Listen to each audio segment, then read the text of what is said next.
নমস্কার বন্ধুরা, আজকে আমি বানাচ্ছি ডালের বড়া তরকারি। তবে ভিডিওটা আপনারা শেষ পর্যন্ত দেখতে থাকুন। এখানে আমি 200 গ্রাম মুসুর ডাল নিয়েছি, 3-4 ঘন্টা ভিজিয়ে রেখেছিলাম। এবার এটা আমি পেস্ট করে নেব। ডালের মধ্যে আমি 3টে কাঁচা লঙ্কা দিয়ে দিচ্ছি। এটা আমি পেস্ট করে নেব। ডালটা আমি পেস্ট করে নিয়েছি। পরিমাণ মতো এবার নুন দিয়ে দেবো। এর মধ্যে অল্প করে একটু হলুদ দিয়ে দিচ্ছি। এবার একসঙ্গে মেখে নিচ্ছি। আমি এটা নিরামিষ বানাচ্ছি, আপনারা চাইলে এর মধ্যে পেঁয়াজ কুচিয়ে দিতে পারেন। কড়াইতে আমি সরষের তেল দিয়েছি, তেল গরম হয়ে গেছে। এবার ডালের বড়াগুলো একটা করে ছেড়ে দেবো।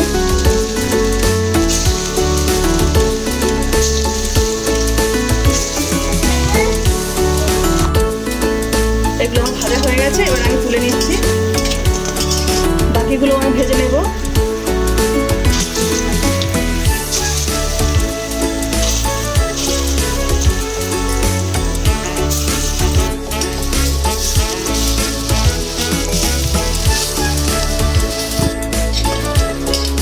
ভাজা হয়ে গেছে, নামিয়ে নিচ্ছি। বড় ভাজা তেলের মধ্যে আমি সরষের তেল দিয়ে দিচ্ছি। এখানে আমি 2টো আলু সেদ্ধ করে নিচ্ছি। এবার আলুগুলো আমি কেটে নেব ছোট ছোট করে।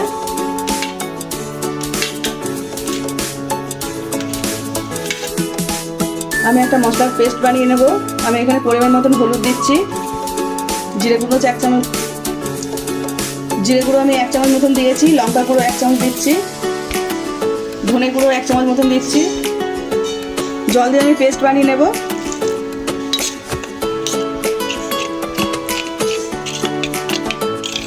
তেল গরম হয়ে গেছে, একটা শুকনো লঙ্কা 5 ফোড়ন দিচ্ছি। গ্রেট করে রাখা আদা দিয়ে দিলাম। মশলা পেস্ট কেটে রাখা একটা টমেটো দিলাম। মতো নুন দিচ্ছি আমি। মশলা আমার কষানো হয়ে গেছে, এবার কেটে রাখা আলুগুলো দিয়ে দিচ্ছি। মশলার সঙ্গে আমি কষিয়ে নেব।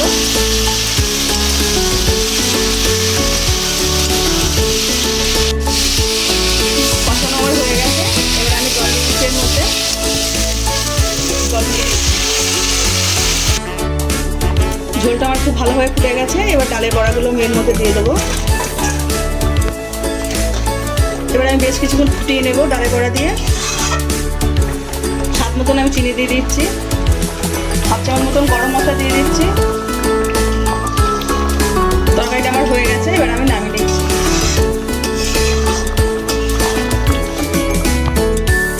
আমার ডালের বড়া তরকারি রেডি। আপনারা চাইলে আমার রেসিপিটা ফলো করে আপনারা বাড়িতে বানাতে পারবেন।